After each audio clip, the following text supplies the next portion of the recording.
বীরভূমে কোর কমিটির বৈঠক, জেলা সভাপতির পদ ওঠার পর প্রথম বৈঠক আজ, এবং সেক্ষেত্রে বৈঠকে হাজির ছিলেন অনুব্রত মণ্ডল, কাজল শেখ। একসঙ্গে কাজ করার বার্তা কাজলের।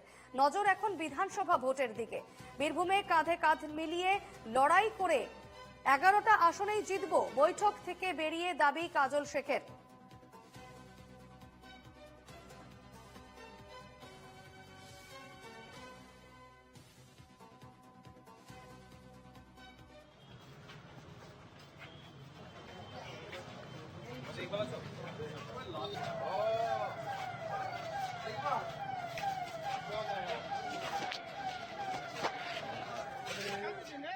বীরভূম জেলায় আমরা সকলে কাঁধে কাঁধ মিলিয়ে চলবো। আমাদের মধ্যে কোনো দ্বন্দ্ব নেই, কোনো বিভেদ নেই। তাই আপনাদের মাধ্যমে একথা বলতে চাইছি, আপনারা যে যতই চেষ্টা করুন না কেন, কার সঙ্গে এর সঙ্গে ওর দ্বন্দ্ব, ওর সঙ্গে ওর দ্বন্দ্ব কিছুই করতে পারবেন না। 26-এ নির্বাচন আসছে। 26-এ নির্বাচনে বীরভূম জেলার যে 11টা সিট আছে 11-0 করে ছাড়বো। আমরা সকলে মমতা বন্দ্যোপাধ্যায়ের নেতৃত্বে, অভিষেক বন্দ্যোপাধ্যায়ের সেনাপতিত্বে বীরভূম জেলায় কাঁধে কাঁধ মিলিয়ে লড়াই করেছিলাম বিগত দিনে, আগামী দিনেও করব। খুব সৌহার্দ্যপূর্ণ ভাবে আলোচনা হয়েছে। মূল কথাটা হচ্ছে যে সবাই এক সুরেই কথা বলেছেন এবং এক সুরেই চলবে। আপনারা জানেন যে 25, 26, 27 একটি ঘোষিত কর্মসূচি ছিল। সেই কর্মসূচি মানে আজকের কোর কমিটি অনুমোদন করেছে। দ্বিতীয়ত হচ্ছে আরো একটি আবেদন আমাদের সমস্ত নেতৃত্বের কাছে করা হচ্ছে যে এই সোশ্যাল মিডিয়ায় বিভিন্ন রকম বিভাজন সৃষ্টি করে যে বক্তব্যগুলো রাখা হচ্ছে, কেউ কেউ রাখছেন অতি উৎসাহিত হয়ে, কেউ কেউ রাখছেন, সেগুলোকে পরিপূর্ণভাবে দমন করা হবে। এবং মাসে 2বার করে আপনার কোর কমিটি বৈঠক হবে। সবাই এসছেন, আপনাদের যে সংশয়গুলো প্রেসের ছিল এবং বিভিন্ন জিজ্ঞাসা চিহ্ন দিয়ে বিভিন্ন পেপারে বেরিয়েছেন, সেই জিজ্ঞাসা চিহ্ন যে অমূলক ছিল সেটা আজকে সবাই নিশ্চয়ই প্রমাণ করেছে এবং আমরা নিজের স্বচক্ষে দেখেছি। আমরা শুনছিলাম কাজল শেখ থেকে শুরু করে এই কোর কমিটি আশিস বন্দ্যোপাধ্যায়ের বক্তব্য, এবং সেক্ষেত্রে জেলা সভাপতির পদ আলাদা করার পর, বাদ দেওয়ার পর আজ প্রথম কোর কমিটির বৈঠক হলো বীরভূমে। সরাসরি কথা বলে নেব। আমার সঙ্গে এই মুহূর্তে রয়েছেন প্রতিনিধি শুভদীপ প্রামাণিক। শুভদীপ, কাজল শেখের মন্তব্য আমরা শুনছিলাম, কাঁধে কাঁধ মিলিয়ে কাজ করার বার্তা দিয়েছেন তিনি। সেক্ষেত্রে অনুব্রত মণ্ডলের কি বার্তা?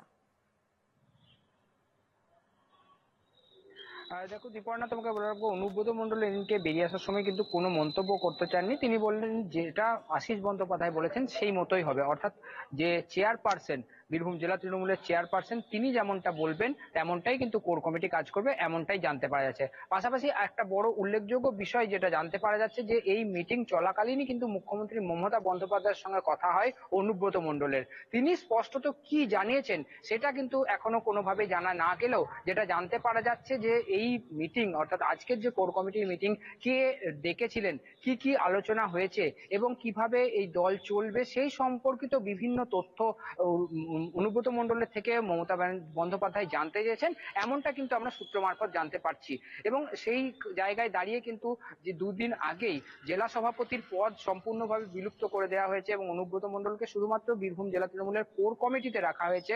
তার পরবর্তীতে ফের মুখ্যমন্ত্রীর সঙ্গে অনুব্রত মণ্ডলের যে কথা হয়েছে ফোনের মাধ্যমে এই মিটিং চলাকালীন, সেটা কিন্তু অত্যন্ত গুরুত্বপূর্ণ বলে মনে করা হচ্ছে। অর্থাৎ যে একটা চাপা স্রোত এবং সঙ্গে সঙ্গে শোনা যাচ্ছিল যে অনুব্রত মণ্ডল কি তাহলে ধীরে ধীরে কার্যত বীরভূমের রাজনীতিতে মানে ব্রাত্য হতে চলেছেন, সেই বিষয়টা কিন্তু এখনো যে স্পষ্ট নয়, সেটা এই ফোনালাপ, মুখ্যমন্ত্রীর সঙ্গে ফোনালাপের পরে জানতে পারা যাচ্ছে। এবং পাশাপাশি আরো যে বিষয়গুলো সামনে এসেছে এই এদিনের বৈঠকে, যে আগামী থেকে প্রত্যেক মাসে 2বার অর্থাৎ 15 দিন অন্তর বীরভূমের যে রামপুরহাট, বোলপুর এবং সিউড়ি, এই 3টি মহকুমায় পালাক্রমে এই বৈঠক, কোর কমিটির বৈঠক করা হবে এবং সেই অনুযায়ী বৈঠকেই সিদ্ধান্ত হবে জেলা কমিটি, সঙ্গে সঙ্গে ব্লক কমিটি এবং কিভাবে দল চলবে।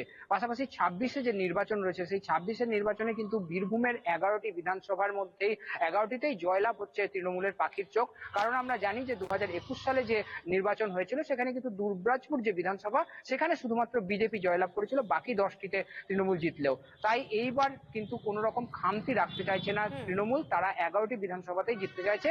এবং সাথেই অনুব্রত মণ্ডল ফিরে আসার পর থেকেই কাজল শেখের সঙ্গে সঙ্গে বা কাজল শেখের অনুগামী ও অনুব্রত অনুগামীদের মধ্যে একটা দূরত্ব দ্বন্দ্ব দেখা দিয়েছিল, সেই বিষয়টি যাতে না একেবারে থাকে, শুভদীপ, এই সমন্বয় করে দ্বন্দ্বের যাতে। বিষয়টি আমি জানতে চাইবো তোমার কাছ থেকে। আমরা আশিস বন্দ্যোপাধ্যায়কে বলতে শুনলাম, তিনি বলছেন যে কাজল শেখ এবং অনুব্রত মণ্ডলের মধ্যে যে দ্বন্দ্বের একটা উল্লেখ ছিল সেই বিষয়টি এখন আর নেই, একেবারে কাঁধে কাঁধ মিলিয়ে কাজ করার বার্তা দিলেন তিনিও। সেক্ষেত্রে আদতে কি এখন দ্বন্দ্ব নেই, নাকি যে দু দলের যে অনুগামীরা রয়েছেন অর্থাৎ অনুব্রত মণ্ডল এবং কাজল শেখের যারা অনুগামীরা রয়েছেন তারা এই বিষয়ে কি প্রতিক্রিয়া দিচ্ছেন? দেখো দীপনা, তোমাকে বলে রাখবো যে এই যে ঘটনা, অর্থাৎ যে তালিকা প্রকাশ হয়েছিল অনুব্রত মণ্ডলকে জেলা সভাপতির পদ থেকে সরিয়ে দেওয়া হয়েছে বা পদটিকে সম্পূর্ণ বিলুপ্ত করা হয়েছে, তারপর থেকেই আমরা দেখতে পেয়েছিলাম বিভিন্ন সোশ্যাল মিডিয়াতে পোস্ট করা হচ্ছে। একদিকে তৃণমূলের এই যে অনুব্রত মণ্ডলের অনুগামীরা পোস্ট করছেন, অন্যদিকে কাজল শেখের অনুগামীরা পোস্ট করছেন, এবং দুই ক্ষেত্রেই কিন্তু নাম না করে একে অপরকে আক্রমণ করা হচ্ছিল। স্বাভাবিকভাবেই অনুব্রত মণ্ডল এবং কাজল শেখের মধ্যে যে দ্বন্দ্ব রয়েছে সেটা কিন্তু স্পষ্ট হচ্ছিল। সেই বিষয়টি যাতে আর সামনে না আসে বা এই বিষয়টা নিয়েই কিন্তু বীরভূমের রাজনীতি, তৃণমূলের রাজনীতি বিশেষ করে বলা যেতে পারে, যাতে না জড়িয়ে পড়ে, সে কারণে কিন্তু ইতিমধ্যেই এই দিনের এই যে বৈঠক হয়েছে কোর কমিটির, সেখানে সিদ্ধান্ত নেওয়া হয়েছে এমন ধরনের কোনো পোস্ট দলীয় কোনো কর্মীরা করলেই কিন্তু তার বিরুদ্ধে আইনানুগ ব্যবস্থা নেওয়া হবে কোর কমিটির আলোচনার সাপেক্ষে। অর্থাৎ যাতে কোনোভাবে সামনে না আসে, তাদের মধ্যে যে দ্বন্দ্ব রয়েছে সেই বিষয়টি যেন কোনোভাবে সামনে না আসে, সেই বিষয়টিতে কিন্তু নজর রাখা হচ্ছে। যদিও তাদের মধ্যে অর্থাৎ অনুব্রত মণ্ডল এবং কাজল শেখ তাদের মধ্যে কি দূরত্ব আদৌ সম্পূর্ণরূপে মিটলো কিনা সেটা কিন্তু এখনো স্পষ্ট হয়নি। আগামীতেই বোঝা যাবে এই বিষয়টি। রিপর্ণা। একেবারেই আমরা শুনছিলাম কাজল শেখের বক্তব্য, যেখানে তিনি বলছিলেন যে 11টা আসনেই জিতবেন এবং সেক্ষেত্রে কাঁধে কাঁধ মিলিয়ে কাজ করার বার্তা দিয়েছেন কাজল শেখ।